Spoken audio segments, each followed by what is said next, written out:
بسم الله الرحمن الرحيم. السلام عليكم ورحمة الله وبركاته. إن الحمد لله نحمده ونستعينه ونستغفره ونعوذ بالله من شرور أنفسنا وسيئات أعمالنا. من يهده الله فلا مضل له ومن يضلل فلا هادي له. أشهد أن لا إله إلا الله وحده لا شريك له وأشهد أن محمدا عبده ورسوله لا نبي بعده. اللهم صل وسلم وبارك على عبدك ونبيك محمد وعلى آله وصحبه ومن اهتدى بهديه إلى يوم القيامة. قال الله جل وعلا: يا أيها الذين آمنوا اتقوا الله حق تقاته ولا تموتن إلا وأنتم مسلمون. أما بعد. Saudaraku fillah rahimani wa rahimakumullah. Alhamdulillah, segala puji bagi Allah Subhanahu wa taala Ar-Rahmanir Rahim, Zat yang Maha Pengasih, Zat yang Maha Penyayang. Allah Subhanahu wa taala yang rahmat dan kasih sayangnya meliputi segala sesuatu. Alhamdulillah, dengan rahmat dan kasih sayangnya Allah Subhanahu wa taala masih memperkenankan kita untuk melanjutkan kajian kita dari kitab Al-Aqidah Al-Wasithiyah, yang di dalam kitab akidah ini kita mempelajari tentang akidah Ahlus Sunnah wal Jamaah. Dan perlu dipahami ikhwatul iman rahimani wa rahimakumullah, bahwa kitab Al-Aqidah Al-Wasithiyah bukan sekedar membahas tentang akidah terkait tentang antara seorang hamba, tentang Asmaul Husna dan sifat-sifatnya.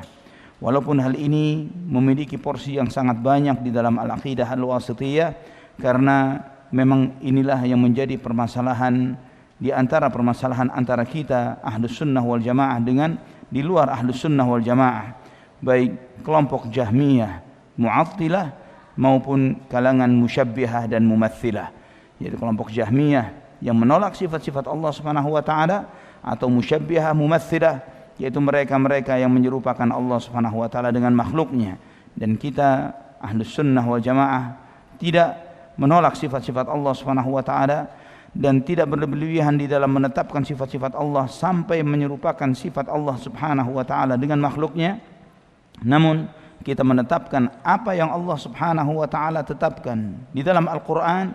Kita tetapkan segala sifat-sifat Allah yang ditetapkan oleh Rasulullah sallallahu alaihi wasallam di dalam sabda-sabda beliau.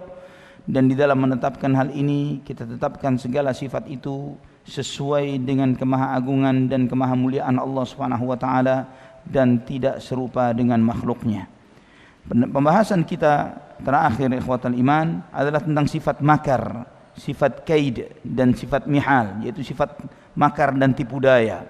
Bahwa Allah Subhanahu wa taala menyebutkan di dalam beberapa ayat Al-Qur'an bahwa Allah Subhanahu wa taala membalas tipu daya. Ya, sebagaimana kita telah membahas 3 ayat. Ya, kita telah membahas 3 ayat. Ayat yang pertama surat Ar-Ra'd ayat 13, wa huwa syadidul mihal.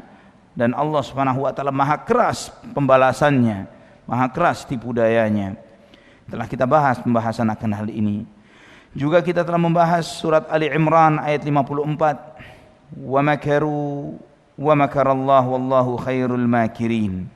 Mereka membuat makar dan Allah Subhanahu wa taala membalas makar mereka, dan Allah Subhanahu wa taala sebaik-baik yang membalas makar.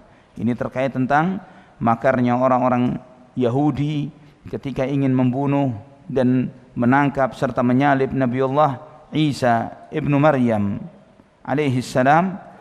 Dan Allah Subhanahu wa taala membalas makar mereka sehingga mereka tidak berhasil untuk menangkap dan membunuh Nabiullah Isa. Namun mereka malah menangkap, membunuh dan menyalib seseorang yang diserupakan oleh Allah Subhanahu wa taala. Inilah bentuk makar yang dahsyat sebagai balasan terhadap makar yang mereka perbuat. Ya, mereka berusaha membuat makar untuk membunuh Nabi Isa alaihissalam. Allah lebih hebat lagi membalas mereka. Diserupakan si pengkhianat itu wajahnya seperti wajah Nabi Isa, sehingga dialah yang ditangkap, dialah yang disalib. Dan sampai hari ini semua orang-orang ahlul kitab Yahudi dan Nasrani, mereka tidak yakin bahwa mereka telah membunuh Nabi Isa alaihissalam. Wa ma qataluhu yaqina. Di dalam Al-Quran Allah menyebutkan mereka tidak dengan yakin membunuh Nabi Isa. Dan ini hak dan ini benar. Para ilmuwan Nasrani saat ini, mereka lebih banyak meyakini Nabi Isa tidak mati disalib ketimbang meyakini mati disalib. Mereka lebih banyak meyakini ketika ditanya, banyak pakar-pakar Alkitab, apakah Yesus mati disalib? Banyak para ilmuwan mereka, tokoh-tokoh agama mereka tidak yakin. Kenapa tidak yakin? Karena ritual penyaliban ini mereka tiru tiap tahun. Ya, di beberapa negara banyak diterapkan aktor yang diberlakukan disalib seperti dalam cerita Alkitab. Tapi aktornya tiap tahun main dan tiap tahun nggak mati-mati. Ya, bagaimana aslinya mati, ini aktornya hidup terus, diwawancarai, betul-betul dipaku tangannya, dan dipasang di tiang salib dengan mikul tiang salib dan lain sebagainya. Ternyata dia nggak mati. Nah, ini aktornya yang main tiap tahun dengan merasakan, bahasanya mereka merasakan penderitaan Yesus Kristus di tiang salib. Jadi betul-betul dirasakan semua penderitaan itu, persis sesuai ditiru. Tapi nggak mati aktornya, pemerannya di Filipina, di banyak negara. Ya, maka Syekh Ahmad Didat rahimahullah, beliau menulis sebuah risalah Crucifixion or Crucifixion. Ya, Crucifixion or Crucifixion. Penyaliban atau fiksi penyaliban. Penyaliban atau fiksi penyaliban. Dalam 30 hujjah, 30 dalil dalam buku itu, ya, beliau menyampaikan 30 dalil semuanya dari Alkitab untuk membuktikan bahwa Yesus versi mereka tidak mati disalib. Subhanallah. Kemudian ikhwatal iman rahimani wa rahimakumullah, terkait juga makarnya kaumnya Nabi Saleh terhadap Nabi Saleh alaihi salam yang Allah Subhanahu wa taala sebutkan dalam surat An-Naml ayat 50. Wa makaru makra wa makarna makra wa hum la yash'urun. Mereka membuat makar dan kami membalas makar mereka dan mereka tidak menyadari. Ya, karena orang-orang kafir yang tidak beriman kepada Allah Subhanahu wa taala, ketika mereka membuat perencanaan untuk melawan Islam, untuk menghabisi Islam, untuk membunuh kaum muslimin, untuk menghilangkan Islam di muka bumi, mereka tidak sadar bahwa semua makar mereka ini diketahui oleh Allah Subhanahu wa taala. Dan Allah Subhanahu wa taala pasti akan membalas mereka. Ayat yang berikutnya, yang keempat yang akan kita bahas pada kesempatan ini, yaitu firman Allah dalam surat At-Tariq ayat 15 dan 16. Innahum yakiduna kaida wa akidu kaida. Mereka membuat tipu daya yang hebat, membuat makar yang dahsyat. Yakiduna kaida. Kaidah ini untuk untuk penegasan bahwa mereka ini membuat tipu daya yang luar biasa dahsyatnya. Wa akidu kaida, dan aku balas tipu dayanya lebih hebat dari apa yang mereka perbuat. Ikhwatal iman rahimani wa rahimakumullah. Ayat ini terkait tentang orang-orang kafir Makkah, kafir Quraisy Makkah pada saat itu, yang mereka membuat makar tipu daya terhadap Nabi kita Muhammad sallallahu alaihi wasallam, dan mereka membuat perencanaan yang dahsyat untuk menghabisi Nabi sallallahu alaihi wasallam. Dan Allah, wa akidu kaida, aku membalas tipu daya mereka lebih besar dari tipu daya mereka. Di antara makar dan tipu daya ini disebutkan oleh Allah Subhanahu wa taala di dalam surat Al-Anfal ayat 30. Surat Al-Anfal ayat 30. Wa idh yamkuru bika alladhina kafaru liyuthbituka aw yaqtuluka aw yukhrijuk. Dan ingatlah ketika orang-orang kafir mereka membuat makar terhadap dirimu wahai Muhammad, untuk menawanmu, untuk menahan Nabi Muhammad SAW, atau membunuhmu atau mengusirmu. Ini ada 3 makar yang mereka rencanakan untuk Nabi kita Muhammad sallallahu alaihi wasallam. Yang pertama, liyuthbituk, untuk menahanmu, menawan Nabi Muhammad SAW supaya Islam tidak berkembang. Ditahan Nabi Muhammad SAW, umat Islam ditahan.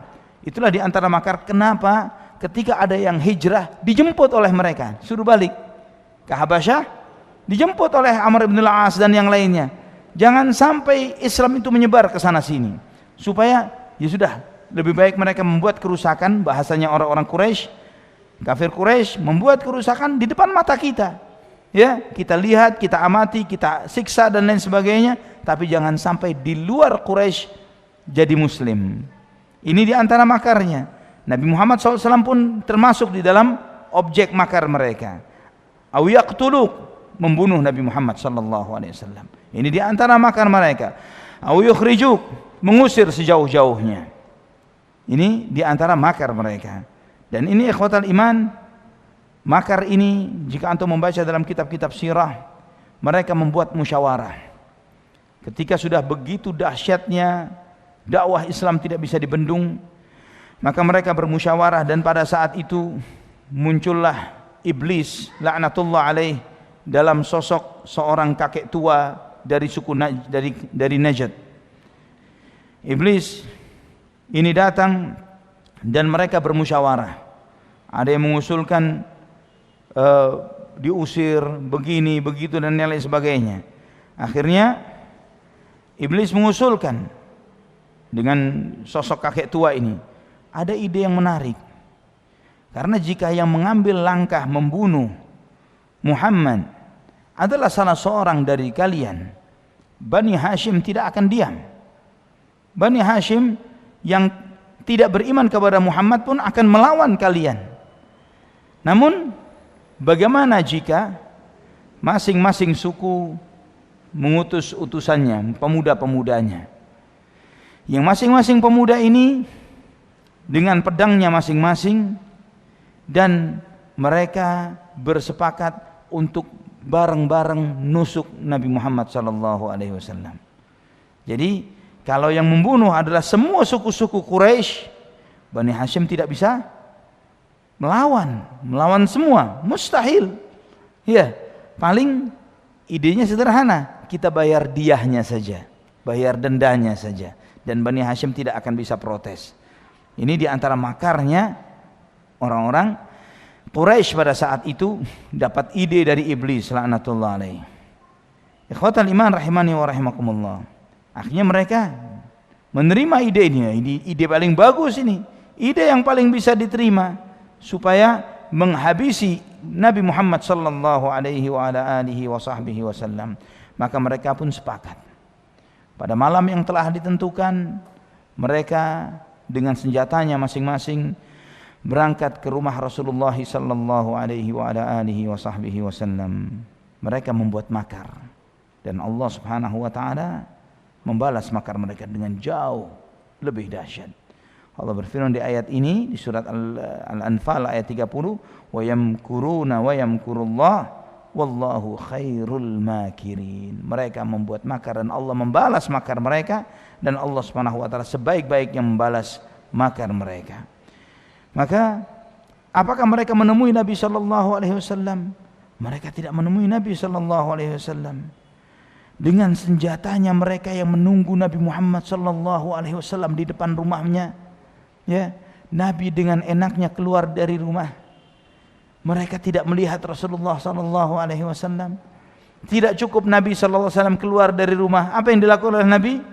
Nabi sallallahu alaihi wasallam mengambil tanah, ditaburkan di masing-masing kepala pemuda-pemuda itu, ya, ditaruhin tanah kepada masing-masing kepala mereka, dan Nabi sallallahu alaihi wasallam pergi sambil membaca firman Allah dalam surat Yasin ayat 9, wa ja'alna min baini aydihim saddan wa min khalfihim saddan fa aghshaynahum fahum la yubsirun. Dan kami jadikan penutup di hadapan mereka dan di belakang mereka, maka kami liputi mereka sehingga mereka tidak bisa melihat. Ini mukjizat siapa? Nabi kita Muhammad sallallahu alaihi wasallam. Dan ini bukan pertama kali Nabi sallallahu alaihi wasallam memiliki mukjizat tidak bisa dilihat oleh orang kafir musuhnya yang di hadapan beliau. Ketika istri Abu Lahab, ya, setelah turunnya tabbat yada abi lahab wa tab ma aghna anhu maluhu wa ma kasab sayasla naran dhata lahab wa imra'atuhu hammalatal hatab fi jidha hablum min masad, disebutkan bahwa Abu Lahab istrinya bakal masuk neraka bareng-bareng.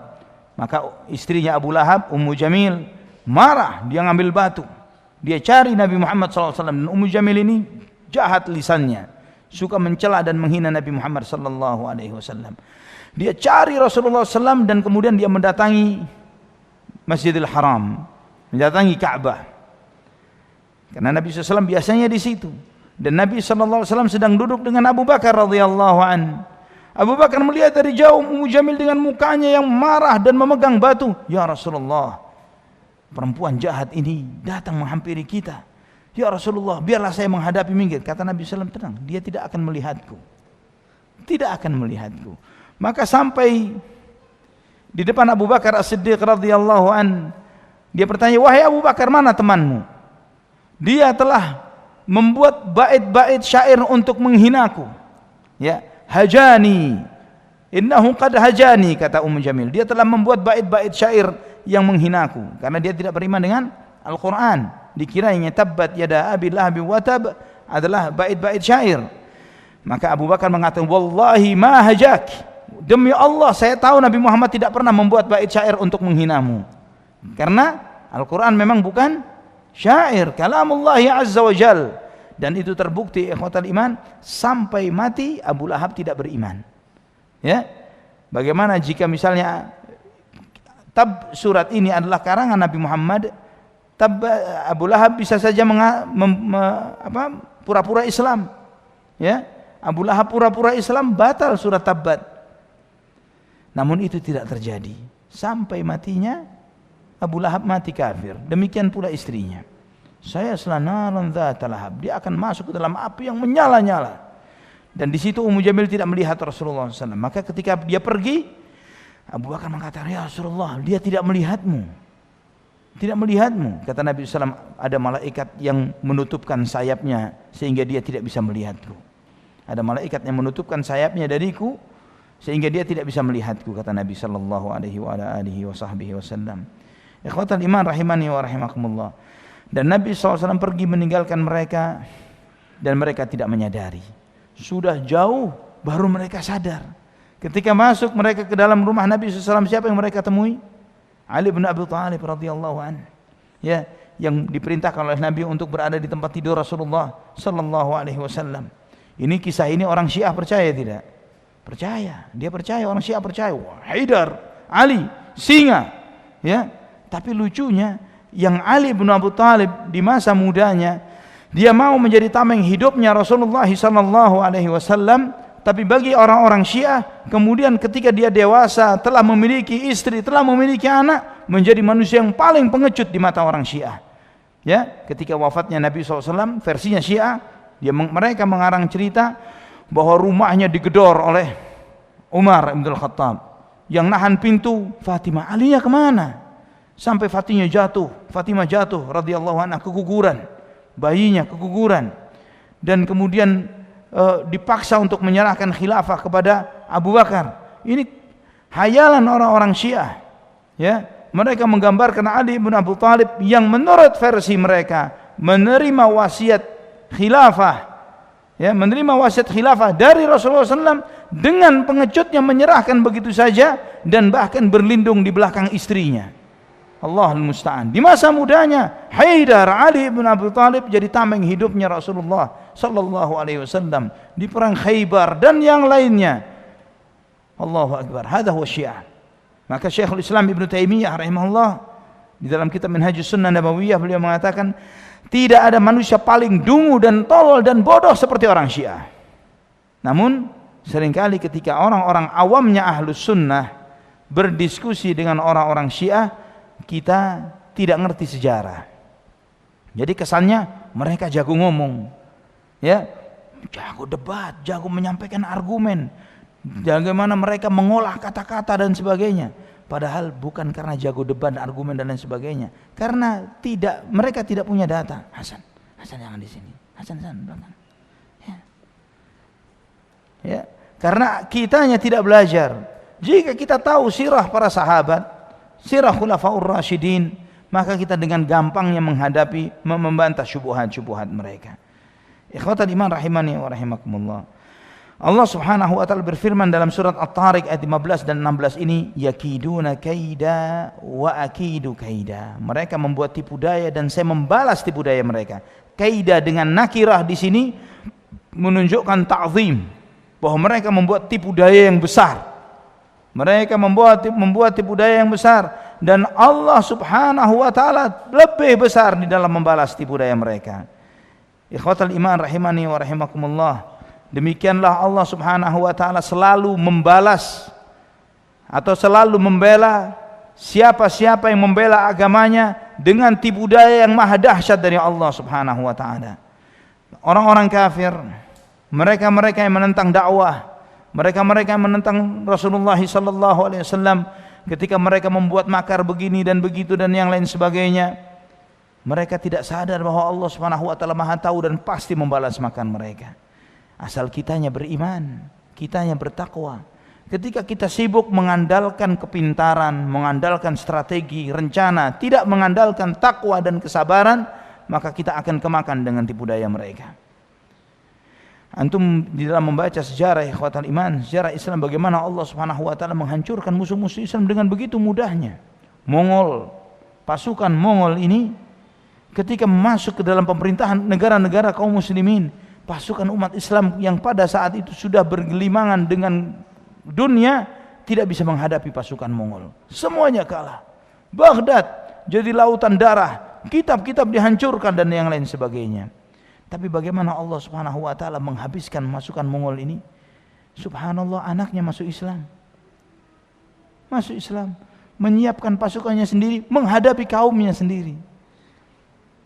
Dan terus demikian sepanjang sejarah dakwah selalu seperti ini yang kita hadapi. Sampai Nabi SAW nanti menyampaikan di akhir zaman bagaimana Konstantin itu akan dikepung untuk kedua kalinya oleh kaum muslimin, yang Nabi SAW menyebutkan bahwa pasukan itu dari Bani Ishaq. Siapa? Disebutkan oleh para ulama dari orang-orang bule pasukannya umat Islam. Ya, bukan dari orang-orang Arab. Ketika orang-orang Arab ini mengatakan kami akan berperang dengan kalian, tidak, mereka dari satu bangsa dengan kita yang akan menghadapinya. Subhanallah, Allah jadikan mereka menjadi tempat berkembang dan tumbuhnya Islam. Dan kita melihat benih-benihnya di hari-hari seperti ini.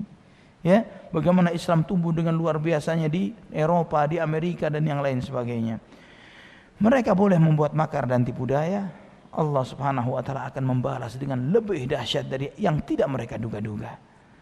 Ikhwatal iman rahimani wa rahimakumullah, dan berapa banyak tokoh-tokoh kafir anaknya tokoh Islam membela keislaman. Contoh yang paling mudah yang kita baca dalam sirah, Ikrimah ibnu Abi Jahal. Ikrimah anaknya Abu Jahal. Bagaimana bapaknya Abu Jahal? Fir'aunu hadhil ummah. Fir'aunnya umat ini, anaknya setelah bersyahadat beriman kepada Rasulullah sallallahu alaihi wasallam, kemudian menjadi pembela Islam yang luar biasa. Sampai beliaunya sendiri mati syahid melawan Musailamah al-Kadzdzab, mati syahid di dalam membela agamanya Nabi Muhammad sallallahu alaihi wasallam.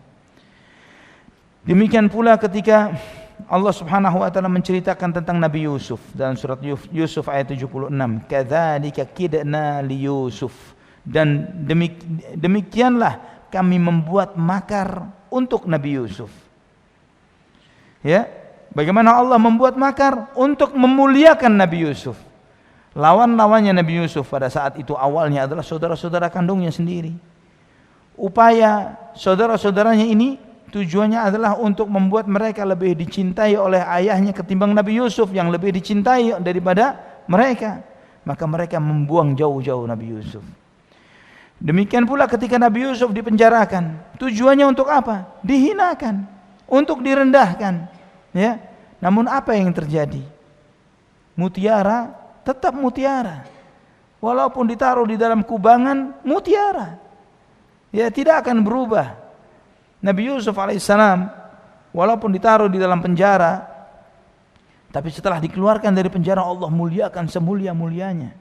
Bagaimana saudara-saudaranya yang kemarin membuat makar sampai mengatakan bahwa Nabi Yusuf dimakan serigala, sampai mereka akhirnya pun datang kepada Nabi Yusuf, tasaddaq alaina, minta sedekah.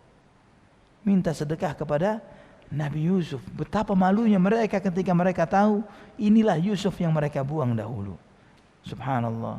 Itulah bagaimana Allah Subhanahu wa taala ketika membalas makar dan membuat makar untuk membela hamba-hambanya yang beriman kepada Allah Subhanahu wa taala. Inilah karunia yang Allah Subhanahu wa taala berikan bagi wali-walinya, bagi kekasih-kekasihnya. Ikhwatal iman rahimani wa rahimakumullah.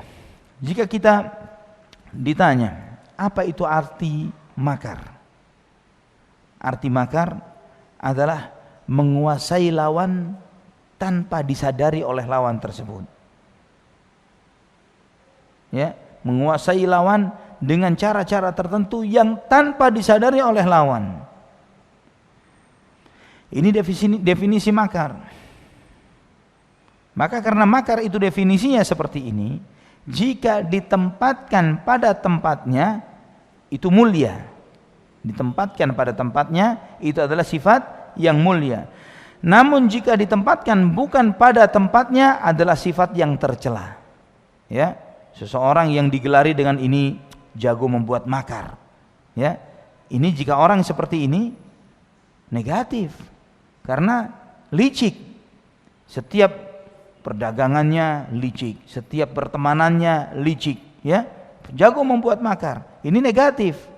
Tapi ketika disifatkan kepada misalnya sebuah negara yang ingin diinvasi oleh negara lain, ingin dizalimi, namun mereka pandai membuat makar untuk membela diri dan mengalahkan upaya makar terhadap mereka dengan makar yang lebih baik, ini sifat terpuji. Tandanya negara ini bukan negara cemen, ini negara hebat.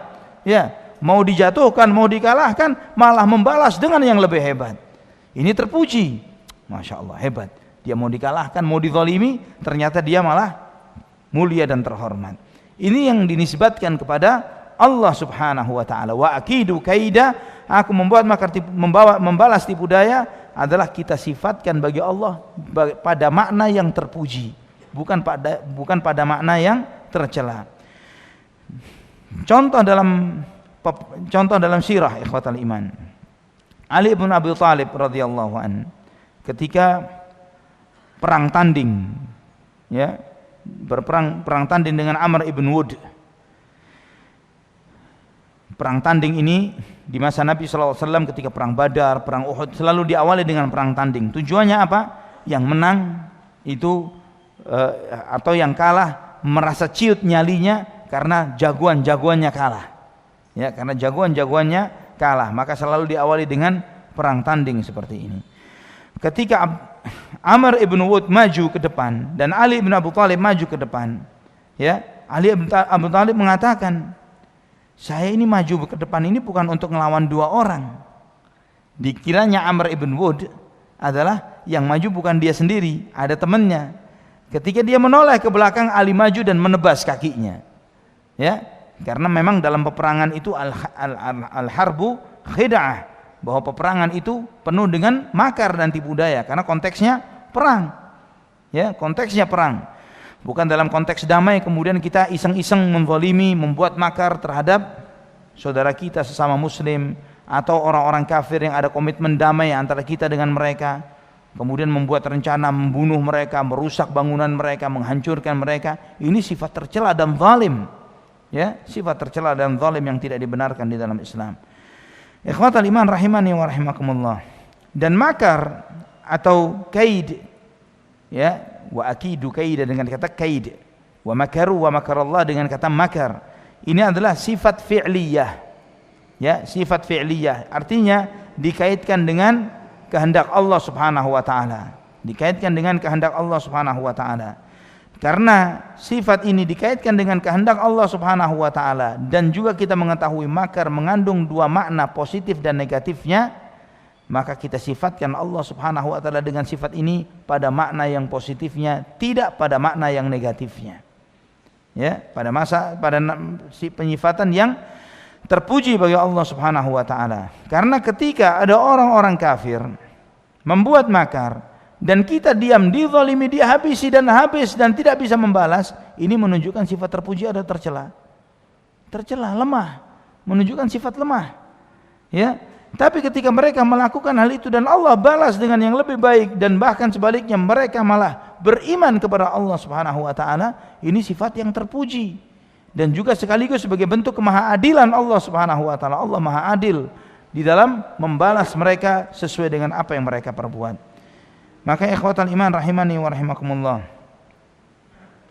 ketika seperti ini maknanya, maka Allah Subhanahu wa taala membalas makar siapa yang membuat makar. Ya, Allah Subhanahu wa taala membalas makar kepada siapa yang membuat makar. Tidak boleh kita mensifati Allah Subhanahu wa taala wahai zat yang maha membuat makar misalnya. Tidak boleh disifatkan secara mutlak seperti itu. Demikian pula dengan kata istihza. Apa arti kata istihza? Mengolok-olok. Ya. Kata istihza, mengolok-olok, ini juga Allah Subhanahu wa taala sebutkan untuk zatnya. Ya. Dan istihza ini tidak boleh dinisbatkan secara mutlak kepada Allah Subhanahu wa taala, karena kata olok-olok, mengolok-olok, mencibir, menghina, itu bagian dari permainan. Ya, dan hal yang seperti ini tidak dinisbatkan kepada Allah Subhanahu wa taala, karena Allah Subhanahu wa taala tidak pernah main-main, tidak pernah berbuat sesuatu dengan sia-sia. Sebagaimana Allah firmankan dalam surat Ad-Dukhan ayat 38, "Wa ma khalaqnas samawati wal arda wa ma bainahuma la'ibin." Tidaklah kami ciptakan langit dan bumi dan apa yang di antara keduanya dengan main-main. Semuanya dengan maksud dan tujuan yang nyata, agar semua penduduk langit dan bumi, agar manusia dan jin beribadah kepada Allah Subhanahu wa taala. Ikhwatan iman rahimani wa rahimakumullah. Maka Allah Subhanahu wa taala ketika membalas olok-olokannya orang-orang kafir, mereka mengolok-olok Allah, mengolok-olok orang beriman, dan Allah membalas olokan mereka, ini bentuk kesempurnaan dan kemuliaan. Karena membalas makar dan tipu daya dan membalas olok-olokan mereka. Sebagaimana di awal-awal surat Al-Baqarah ayat 14 dan 15, "Wa idza laqul ladzina amanu qalu amanna wa idza khalau ila syayatinihim qalu inna ma'akum innama nahnu mustahzi'un Allahu yastahzi'u bihim." Ya. Ketika mereka bertemu dengan orang-orang beriman, mereka berkata, kami beriman. Namun ketika kumpul dengan setan-setannya mereka, sesama orang-orang kafir, qalu inna ma'akum, kami bersama kalian. Kami ngomong beriman kepada orang-orang itu, innama nahnu mustahzi'un, kami cuma mengolok-olok saja, ya, main-main, enggak serius. Maka Allah firmankan apa? Allahu yastahzi'u bihim, Allah yang mengolok-olok mereka. Ya, maksudnya apa? Allah membalas hinaan dan cemoohan mereka dengan yang lebih dahsyat. Mereka menjadi manusia yang paling terhina, paling tercemooh, bahkan lebih hina daripada orang-orang kafir. Orang-orang munafik lebih hina daripada orang-orang kafir. Maka ahlus sunnah wal jamaah menetapkan sifat makar dan sifat kaid ini bagi Allah sesuai dengan makna yang semestinya, sesuai dengan kemahaagungan Allah Subhanahu wa taala. Namun orang-orang yang menolak sifat ini, ya, seperti yang mengkaji 13 sifat, tidak disebut sifat ini, ya, tidak ada. Mereka menolak. Kaum Mu'tazilah, kaum Jahmiyah, mereka menolak sifat ini. Mereka mengatakan nggak mungkin Allah disifati dengan sifat makar dan tipu daya. Bagaimana disifati dengan makar dan tipu daya? Terus bagaimana dengan ayat-ayat ini? Mereka mengatakan itu kan cuma sekedar pinjam lafaz saja, pinjam kata. Tapi maknanya bukan seperti itu. Mereka menolak makna makar ini sesuai dengan makna yang telah kita definisikan tadi. Seperti juga misalnya radhiyallahu anhum wa radu an, misalnya mereka juga kaum Mu'tazilah, Jahmiyah dan Asy'ariyah juga menolak sifat ridha, tidak terima dengan sifat ridha. Maka di dalam 13 sifat tidak ada ridha. Ya. Tapi kenapa ridha ditolak? Karena ridha itu artinya bahwa hati itu menerima, hati itu terbuka terhadap seseorang, sayang dan sebagainya. Ini manusiawi banget, Allah tidak seperti itu. Ya. Jadi mereka menafsirkan semua lafaz-lafaz yang dinisbatkan kepada Allah ditafsirkan dengan pemahaman yang manusiawi. Itulah kenapa para ulama ahlus sunnah wal jamaah menyifati mereka. Mu'attilah, kaum yang menolak sifat ini, di benak mereka menyerupakan Allah dengan makhluknya. Di benak mereka serupakan dulu. Ketika mereka nggak mungkin seperti ini, ya, karena diserupakan dulu maka mereka tolak. Setelah itu barulah muncul penolakan. Mereka menyerupakan dulu dengan makhluknya, setelah itu baru mereka menolaknya. Sedangkan ahlus sunnah tidak perlu menyerupakan Allah Subhanahu wa taala dengan makhluknya, menetapkan nama dan sifat dan sesuai dengan yang ditetapkan oleh Allah Subhanahu wa taala. Dan kita jawab syubhat mereka itu dengan bahwa kita katakan bahwa yang kamu takwilkan, kamu maksudkan bahwa maksudnya makar itu begini, maksudnya ridha itu begini, maksudnya ghadab, murka itu begini. Itu pembelokan-pembelokan dari zahir nas, zahirnya riwayat, zahirnya ayat dan hadis. Ya, dan ini menyelisihi ijma'nya para ulama salaf, ijma'nya para sahabat yang sebelumnya. Dan kemudian misalnya ada orang misalnya mengatakan, saya ingin tahu mana dalilnya, misalnya ada orang bertanya, mana dalilnya bahwa maksud dari sifat makar, kaid ini sesuai dengan lafaz yang disebutkan oleh Allah di dalam, sesuai dengan lafaz yang dipahami oleh orang Arab, ya, bahwa maksudnya makar ya makar, maksudnya ridho ya ridho, maksudnya ghadab murka marah ya murka, bukan makna yang dibelok-belokkan. Bagaimana kita menjawab pertanyaan yang seperti itu? Sederhana, bahwa tidak adanya sahabat yang mentakwil ayat ini dan ayat-ayat yang serupa adalah bukti bahwa mereka menerima makna sesuai dengan apa adanya.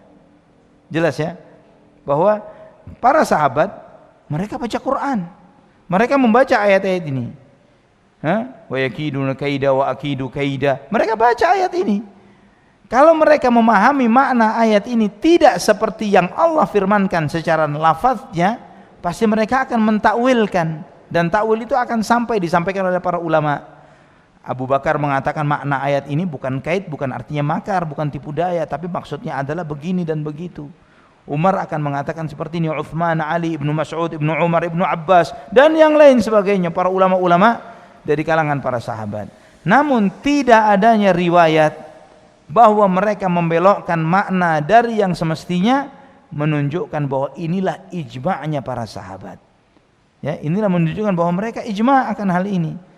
Ini sebagai bagaimana kita memahami kenapa Ahlus Sunnah itu menetapkan di dalam nama dan sifat Allah tidak boleh menyerupakan, tidak boleh menolak, tidak boleh mengandai-andaikan. Ya, ini kenapa yang seperti ini ditetapkan dalam akidah Ahlus Sunnah adalah berdasarkan logika ini, berdasarkan nalar yang telah Anda sampaikan. Ya, jadi antum memahami kalau misalnya ada penakwilan, mana riwayat para sahabat pernah mentakwilkan? Ya, mana para tabi'in, murid-murid para sahabat mentakwilkan? Semua riwayat-riwayat yang dikutip oleh para ahlul bid'ah dalam hal ini sebagian besarnya adalah dhaif. Ya, sebagian besarnya adalah dhaif atau penafsiran bahasa yang dipahami oleh sebagian para sahabat. Wallahu a'lam bishawab. Kemudian ikhwatal iman, apa yang bisa kita ambil hikmah dari sifat makar dan kaid ini? Apa hikmah yang bisa kita petik? Yang harus kita petik ikhwatal iman bahwa Allah Subhanahu wa taala Maha mengawasi hambanya. Maha mengawasi hambanya. Jangan main-main dengan syariat Allah Subhanahu wa taala. Ketika ada orang mencoba mengakal-akali syariat, misalnya zakat, itu kalau haul kena, ada haul dan nisab kena zakat. Maka ada orang bertanya, Ustaz, kalau sebelum haul, sebelum setahun, duit saya rupakan sesuatu yang lain. Saya belikan kendaraan, saya belikan tanah untuk simpenan, kan nggak kena zakat, Ustaz? Ya, ada yang bertanya. Ini kejadian ini hari ini ada yang bertanya seperti itu ke ana. Saya bilang Allah Maha tahu niat antum. Ya, niatnya memang waktunya beli tanah atau niatnya menghindar dari zakat. Ya, ketika niatnya menghindar dari zakat, ini hilah. Ya, ini akal-akalan untuk mengakali syariat. Untuk mengakali syariat. Juga begitu banyak dalam syariat ini, ya. Misalnya ada banyak dalam fikih ini orang mencoba mengakali syariat. Bahwa misalnya orang yang sedang puasa, orang puasa boleh tidak mendatangi istri? Enggak boleh. Yang mendatangi istri enggak boleh. Tapi musafir kan boleh, Ustaz. Terus ya jalan-jalan aja ke Bogor, ke puncak sama istri. Ya, batal puasanya hari itu. Ya, untuk ngakalin syariat. Atau dalam bentuk yang lebih dahsyat lagi, misalnya dalam jual beli misalnya. Misalnya ada orang butuh pinjaman, saya butuh pinjaman 10 juta. Ya, nanti saya bayar 12 juta. Ya, yang punya duit, riba ini 2 jutanya nih. Ya, nggak bisa. Atau gini aja deh, kalau riba ini riba terang-terangan. Begini aja, ini saya punya barang, sepeda motor, harga 12 juta, kamu beli 12 juta, kamu jual lagi ke saya Kamu beli 12 juta, saya bayarnya tempo setahun. Per bulan 1 juta. Ya, jadi setahun lunas. Tapi hari ini juga antum jual cash ke ana. Ini kan sudah jadi barang antum nih, sepeda motornya. Antum cash kan ke ana bayar 10 juta sekarang. Ya. Jadi kamuflase riba. Ini namanya apa? Inah. Ini riba. Yang terjadi di zaman ini bentuk-bentuknya model seperti ini. Ya. Di dalam fikih muamalah juga dalam perbankan gitu. Dibuat akad wakalah. Akad wakalah itu apa? Misalnya saya mau bangun rumah ke perbankan syariah. Azan dulu aja. Silahkan azan dulu nanti saya jelaskan. Alhamdulillah wassalatu wassalamu ala Rasulillah wa ala alihi wa sahbihi wa mawalah. Saya sebutkan contoh yang terjadi di praktek perbankan syariah di Indonesia misalnya. Akad wakalah itu begini. Ketika ana butuh untuk renovasi rumah atau bangun rumah, tidak punya uang, pinjam ke bank riba, ya riba. Pinjam 1.000 bayar 1.001, satunya riba. Maka ada yang mengarahkan ke bank syariah. Maka datang ke bank syariah, diproseslah oleh perbankan syariah. Akadnya ini disebut dengan akad murabahah. Ya, murabahah. Itu akad murabahah ini secara syar'i boleh. Bagaimana akad murabahah itu? Secara syar'inya adalah misalnya anak butuh motor, anak enggak punya uang untuk operasional. Ya, anak butuh motor. Maka anak datang kepada seorang teman yang punya duit. Anak butuh motor, harga motor ini 12 juta, antum belikan ke buat anak. Nanti anak cicil ke antum harga 15 juta. Ya, deal, sepakat. Ya, oke. Belum terjadi transaksi. Kemudian si pemilik harta beli motor tersebut. Setelah itu anak dipanggil, ya Ali ta'al, ini motor sudah anak beli. Jadi kan transaksinya kita beli. Kalau misalnya terjadi transaksi, antum bayar sesuai dengan akadnya, harga saya jual. Jadi karena motor ini sudah milik dari si B tadi yang punya uang, maka dia jual ke ana dengan harga 15 juta. Ini murabahah yang dibolehkan. Ya, dan prakteknya masih banyak perbaikan dalam perbankan syariah yang belum seperti ini. Namun di perbankan syariah tidak seperti itu. Ketika karena ana butuh untuk bangun rumah ini, butuh semen, butuh bata, butuh besi, butuh tukang, butuh ini dan sebagainya, seharusnya bank itu ngasih itu. Ya, bank harusnya bawa semen, bawa kontraktor, bawa material, dikasih ke ana, dibangunkan, baru terjadi jual beli antara ana dengan pihak bank. Tapi bank tidak memperlakukan itu, nggak mau repot ke sananya. Maka bank membuat akad wakalah, diwakilkan ke orang tadi yang mengajukan kepada bank. Nih saya wakilkan ke anda sendiri yang menghubungi pihak toko bangunannya dan kontraktornya, anda yang menghubungi. Ini kan ngakalin riba. Ya, ribanya diakali. Ana tanya kepada pihak banknya, afwan, antum menilai tanggung jawab ana untuk bayar cicilan ke antum wahai bank, itu sejak saya terima uang atau sejak uangnya jadi barang?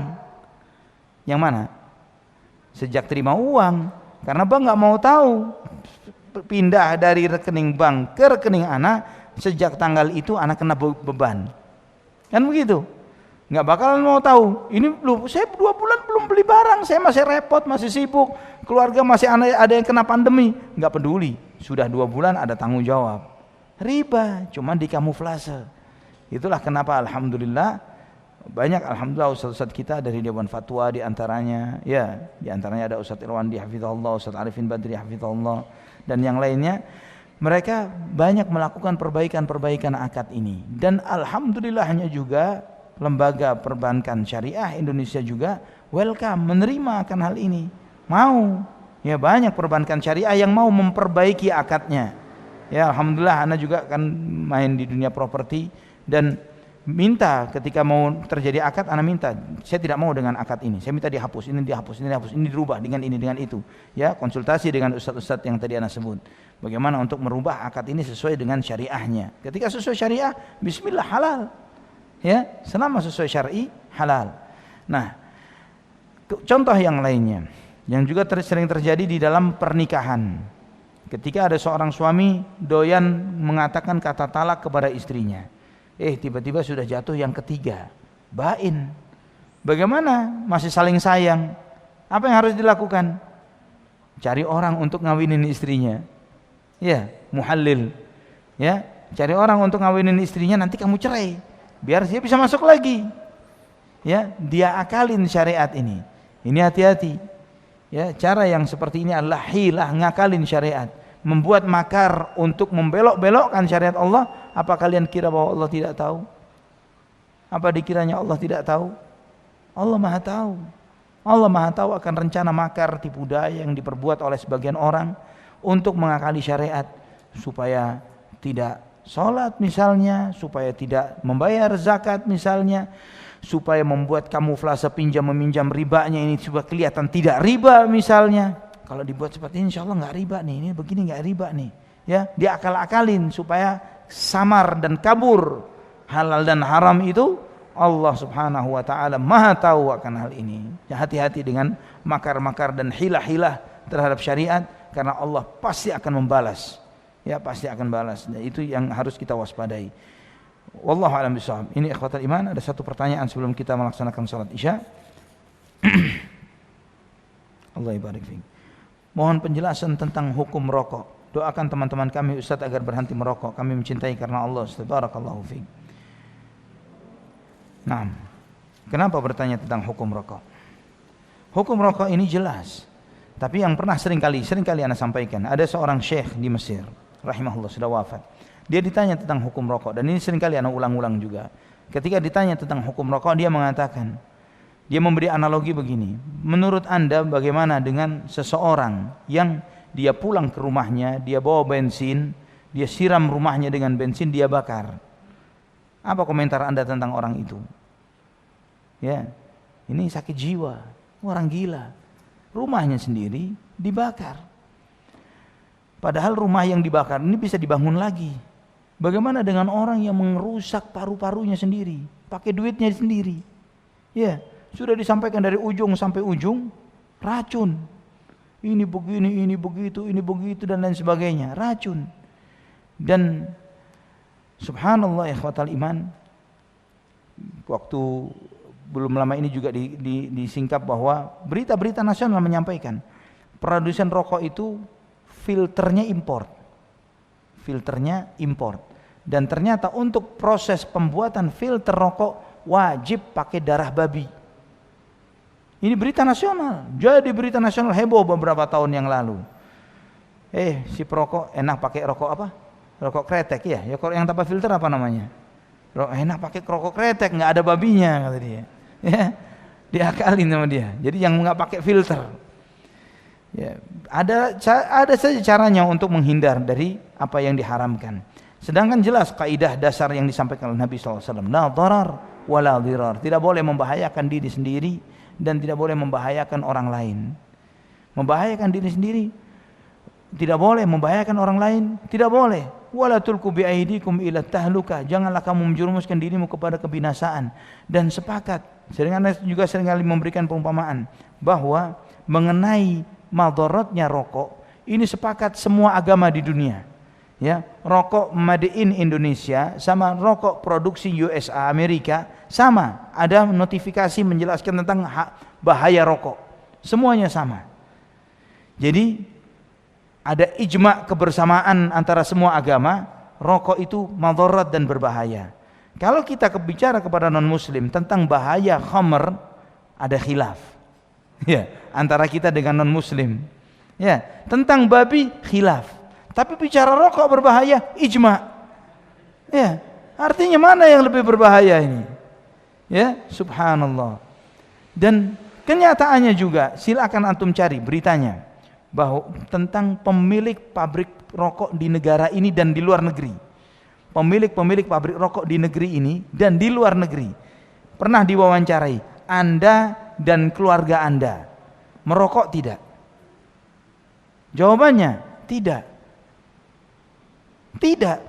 Ya, saya nggak berani nyebut merek ya, tapi bahaya nanti. Tapi ini kenyataan. Cari wawancara pemilik pabrik rokok Ketika diwawancari, Anda merokok tidak? Anak-anak Anda, keluarga Anda merokok tidak? Dijawab, tidak, kami nggak ngerokok. Terus, kenapa kalian nggak ngerokok? Ditanya lagi. Apa jawabannya? Lebih menyakitkan lagi. Kami ingin usia yang panjang supaya bisa menikmati hidup selama-lamanya. Ya, supaya lama hidup, supaya nikmat hidup. Maka orang terkaya yang menyedihkan juga. Di negeri ini terkaya sampai hari ini pemilik pabrik rokok di negeri ini. Paling kaya nomor 1 di Indonesia pemilik pabrik rokok. Antum-antum yang buat dia kaya. Iya, Masya Allah. Tetap kere, tetap miskin. Dan merekanya paling kaya di negeri ini. Wal'iyadhu billah. Aqulu qawli hadha subhanakallahumma bihamdik. Asyhadu an la ilaha illa anta astaghfiruka wa atubu ilaik. Wassalamualaikum warahmatullahi wabarakatuh.